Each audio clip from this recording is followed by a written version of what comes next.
Buongiorno cari amici e benvenuti anche oggi nel canale vostro Maretto Veneziano. Oggi voglio parlare o rispondere alla mia cara amicizia che mi ha detto quanto tempo ci vuole tra una reincarnazione all'altra e quindi qui posso parlare per esperienza diretta. Ma prima di fare questo, il vostro Maretto Veneziano vi chiede di iscrivervi al canale YouTube di The Garda, al canale YouTube del vostro Maretto Veneziano, di venirci a trovare nei nostri gruppi social e in Face soprattutto dove mettiamo e postiamo i circuiti radionici, quadranti radiostesici, dove tutti possono rilevarli nel diario e nei nostri gruppi e anche nel sito capitano.altavista.org, qui sotto abbiamo il link in descrizione, potete collegarvi anche ai canali di Telegram, è tutto gratuito. Nel sito del Capitano abbiamo più di 20 ebook, ne hanno già scaricati più di 150.000 di cui praticamente, se facciamo tutta la somma, sono più di 2 milioni di circuiti radionici, quadranti radiostesici che il vostro Marietto Veneziano ha regalato all'umanità.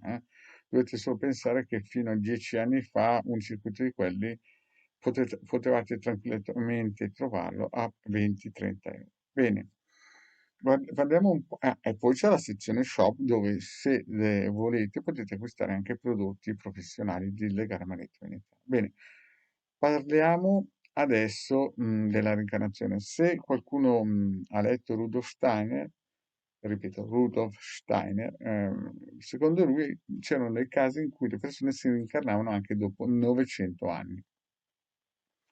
Io personalmente a 7 anni e mezzo ho preso una moto, cioè una moto mi è venuta addosso, quella dei vigili, e per un'ora e mezza sono passato dall'altra parte del velo e devo dire che le persone che ho incontrato, gli esseri che ho incontrato su, no, in quel tunnel di luce, erano molto preoccupati per il paese, per i loro figli, parenti. Perché? Perché dall'altra parte chiaramente ci sono altre regole e si vede benissimo come va a finire il filmone, no? Erano preoccupati, mi hanno detto di tornare, se volevo tornare indietro, avevo una scelta, potevo tornare indietro o stare lì. Alla fine il maritto ha detto, ma sì, va a 50-60 anni, passano in fretta, vado giù, faccio baccano, poi torno su, no? E l'ultima parola che io ho detto a queste persone, a questi esseri, prima di lasciare, gli ho detto ricordatevi di me però, perché io scendo, faccio un po' di baccano, poi torno su. No? E quando ero su però ho incontrato delle persone che erano anime nere, no? Che mi dicevano, guarda, quando mi rincontrerai nella vita, fai di tutto per ricordarmi, perché loro avevano già visto già là, che sarebbero stati magari ricchi e potenti qui, ma poi dopo avrebbero ricevuto il ticket, la white card per il basso strano. Personalmente sono tornato giù, poi quello che in un certo senso non è fantasia, è Aristide e mi marciullava, lui ha avuto un colpo di fortuna perché è andato su, è andato nel basso astrale e poi praticamente dopo pochissimo tempo è tornato indietro. Però bisogna dire una cosa, di là il tempo non è come di qua. Quindi se noi diciamo 10 anni di qua, no? Ipotizziamo che l'anima è intorno, là potrebbe essere stato anche 1000-2000 anni. Capite il problema? E quindi i furbetti del quartierino, no? Quelli che pensano, magari dicono godo la vita di qua, faccio tutte le porcherie che immaginabili, impossibili di qua, poi dall'altra parte sto su 2 o 3 anni basso strane, al di là che nessuno, se non ha mai visto basso strane, può immaginare il dolore che c'è nel basso strane. Io vi dico che non esiste un aggettivo in questa dimensione, no? Per quantificare il dolore di un secondo che una persona vive dall'altra parte, chiaramente in basso astrale. Ci sono altre regole, altri concetti, no? Quindi qui voi potreste essere il Bill Gates del periodo, o il padrone, o il Musk del periodo, o il Rothschild del periodo, ma quando voi andate di là, alcune volte, capite, potreste essere scioccati, no? A vedere cosa vuol dire il basso astrale.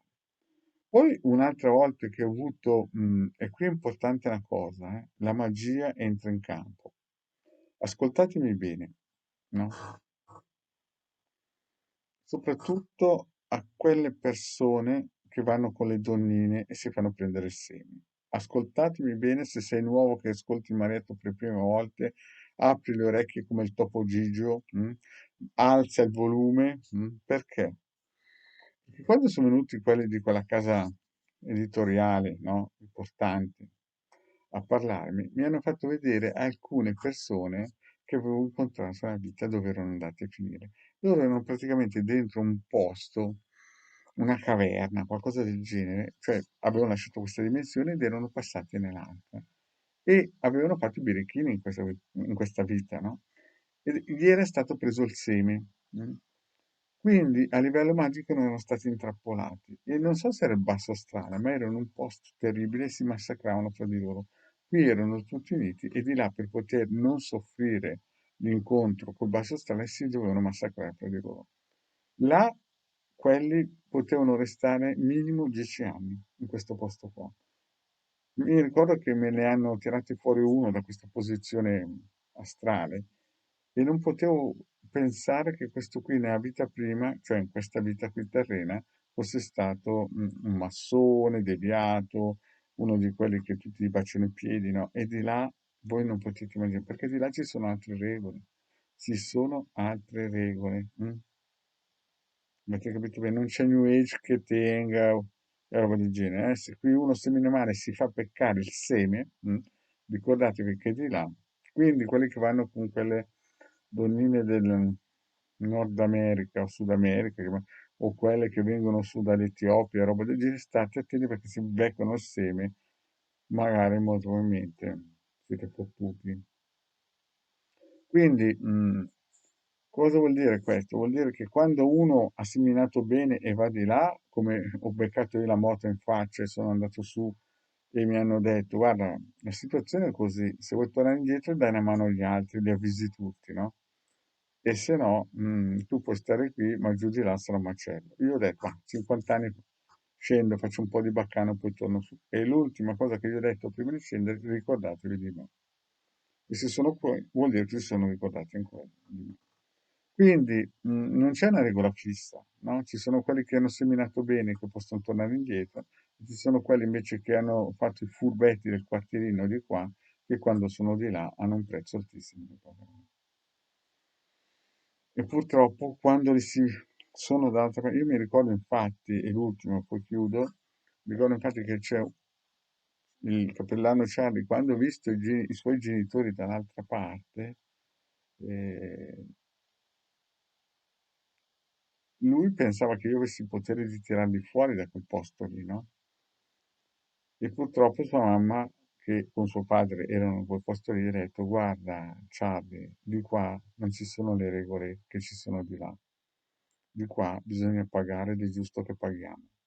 Capite? Quando si rivede là si arriva ad avere la coscienza che è giusto pagare il prezzo. Ad esempio, al padre del capitano Ciarlo, ogni giorno gli stessi che erano insieme con lui nella vita, no? Gli strappavano i denti senza anestesia ogni santo giorno. Gli si costruiva. Quindi capite perché? Perché il padre del capitano dell'anno, Charlie, in questa vita aveva strappato i denti alle persone. Quindi per capire cosa si va a pagare. Quindi se tu sei la prima volta che ascolti Maledetto Veneziano, pensi di essere il furbetto del quartierino, sappi che la storia va a finire così, perché il Marietto l'ha già vista a 7 anni e mezzo, cioè quindi più di 50 anni fa. Grazie cari amici e alla prossima, ciao.